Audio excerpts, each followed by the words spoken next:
দেখুন বীরভূমে যে জায়গাগুলোর নাম উল্লেখ আছে গ্রন্থে, সেই নামগুলোর মধ্যে অনেকের হয়তো জায়গাগুলো সিউড়ি তো সবাই চেনেন, কিন্তু যে জায়গা থেকে বিগ্রহ দুটো উঠেছিল সেই জায়গাটির নামও গ্রন্থে উল্লেখ করা আছে। সুন্দর করে বলা আছে, বীরভূম জেলায় আছে এক স্থান, ঘোড়াডাঙ্গা, পারুলিয়া, করিদ্ধা, কালীপুর গ্রাম। তার মাঝে আছে এক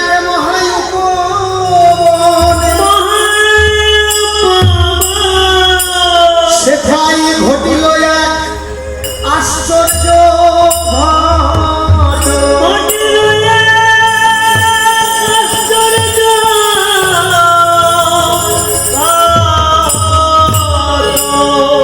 বীরভূম জেলায় আছে এক স্থান, ঘোড়াডাঙ্গা, পারুলিয়া, করিদ্ধা, কালীপুর গ্রাম।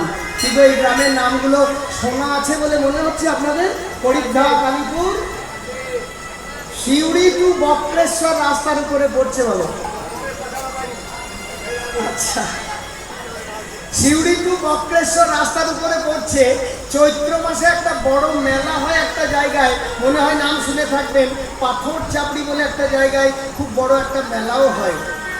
ওই পাথর চাপড়ির একটু আগে পারুলিয়া মোড় বলে একটা মোড় আছে। এখন বর্তমানে ওই বাস স্টপেজটার নাম হচ্ছে পারুলিয়া মোড়। পারুলিয়া মোড়ের বাঁ দিকটাই ঘন জঙ্গল। এখন যা জঙ্গল আছে আছে, সেই সময় জঙ্গলটা আরো ঘন ছিল। মাঝখানে কিছুদিন জঙ্গল ছিলই না, এখন আবার জঙ্গলটা নতুন করে হয়েছে। ওই বাঁ দিকে জঙ্গলটার দক্ষিণ পারে তখন মাত্র 12 ঘর গোয়ালা বাস করত। এখন যদিও 12 ঘর নয়, এখন গোয়ালাদের একটা গ্রাম হয়ে গেছে পুরো। আমরা সেই গ্রামেও গান করে এসেছি। ওই গ্রামেরই ঘটনা শুনে তারা তো অবাক, বলে আমাদের এখানে এমন একটা ঘটনা ঘটেছিল, হায় হায় আমাদের ভাগ্যে নেই গো। সে আর কি করবে বলো, তোমার ভাগ্যে নেই, তোমার বাগান থেকে আম, পাকা মিষ্টি আম তুমি খাচ্ছ না, ডাক্তার খেতে নিষেধ করেছে, কিন্তু সেই আমটা বাজারে গিয়ে বিক্রি হচ্ছে, কিনে অন্যজন খাচ্ছে। এতে তোমার দুঃখ করে লাভ নেই, আমাদেরও তাই। সেই গ্রামের মানুষজন দুঃখ করছে আমাদের ভাগ্যে নেই, বলে থাকবে কি করে? সেই বিগ্রহ এখনো সেবা হচ্ছে, ওই বিগ্রহ দুটো এখনো আছে বাবা, সব ঠিকানা দেবো, একটু অপেক্ষা করে বসুন। সেই বিগ্রহ দুটো কোথায় আছে সব জানতে পারবেন।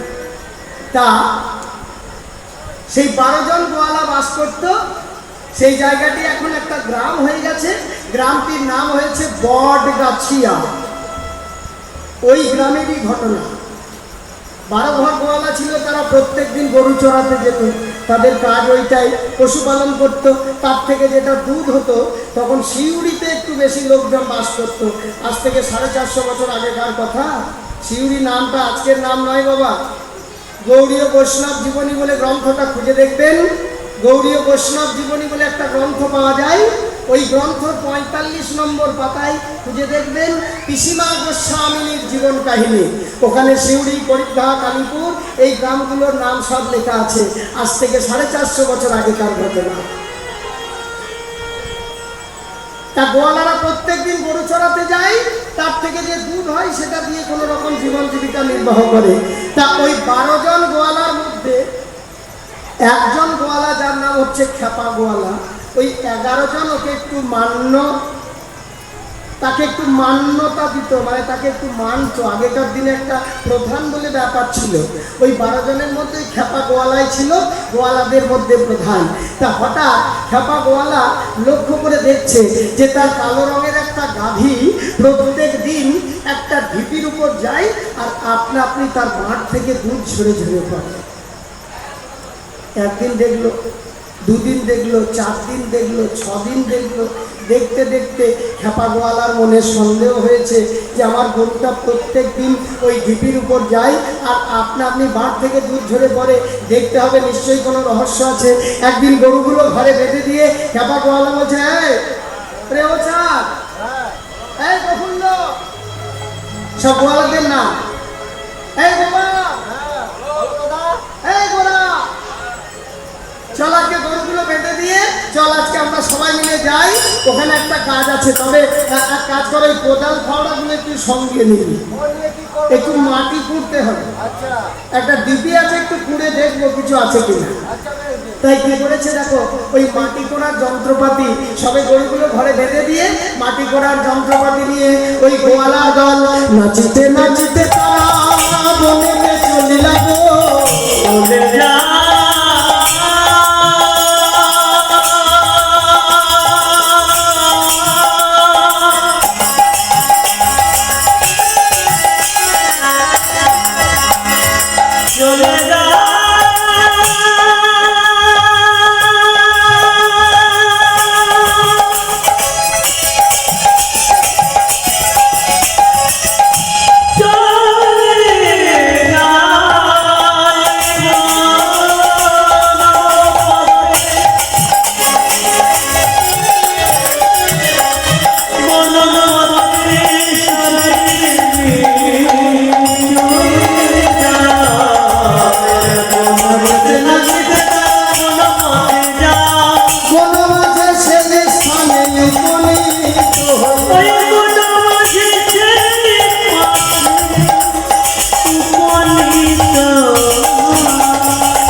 চলো জিপিটা একটু কুড়ে দেখতে হবে। খেপা গোয়ালা দাঁড়িয়ে দাঁড়িয়ে দেখছে, প্রধান তো ওকে আর যন্ত্র ধরে মাটি কুড়তে দিচ্ছে না। বাকিরা সবাই ঘোরাঘুরি করছে, খেপা গোয়ালা দাঁড়িয়ে আছে। খেপা গোয়ালা দাঁড়িয়ে দাঁড়িয়ে লক্ষ্য করছে, আর ওরা মাটির উপর কোপ দিচ্ছে আর একটু করে মাটি সরাচ্ছে। আচ্ছা মায়েরা চিন্তা করে দেখো, আমি হতে লাগলো, চিন্তা করে দেখো, যদি নিতাই গৌরের বিগ্রহ কোথাও থাকে মাটির নিচে, আর মাটি কুড়ে যদি বের করতে হয়, কোন জায়গাটা আগে দেখতে পাওয়া যাবে বলো দেখি? বিগ্রহ দুটো যদি এইভাবে থাকে, হাতটা দেখতে পাওয়া যাবে, গোটা হাতটা তো একসঙ্গে দেখা যাবে না, দেখতে পাওয়া যাবে হাতের মধ্যমা আঙুলের অংশটা প্রথম। মাটি কুড়তে কুড়তে ওই মধ্যমা অংশটি, কেননা হাতের তলদেশটি হচ্ছে লাল, লাল রঙের ওই আঙুলটা যখন দেখতে পেয়েছে খেপা গোয়ালা দেখেই আশ্চর্য হয়ে গেছে। আবার বাকিরা চোট দিতে যাবে, সঙ্গে সঙ্গে খেপা গোয়ালা বলছে, তোরা দাঁড়া রে, দাঁড়া রে, তোরা দাদা রে, দাদা রে, তোরা আঘাত করিস না ভাই, দাঁড়া রে, দাঁড়া রে, তোরা আঘাত করিস না ভাই, দাঁড়া রে, দাঁড়া রে, অঙ্গে আঘাত হয়ে যাবে, দাঁড়া রে,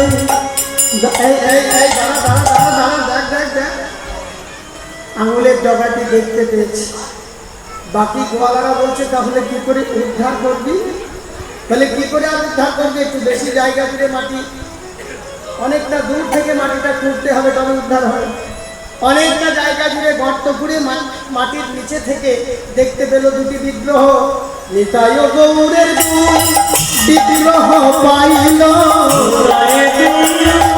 বিগ্রহ পাইল, নিতাই গৌরের দুই বিগ্রহ পাইল, নিতাই গৌরের দুই বিগ্রহ পাইল। খেপা গোয়ালা বলছে, ঠাকুর আসছে। খেপা গোয়ালা বলছে, ঠাকুর আমি শুনেছিলাম ঠাকুর যদি কারোর হাতে আসে অন্তত আগে একটু স্বপ্নেও জানিয়ে দেয়, তা তুমি এমন করে আসবে তা তো জানাওনি।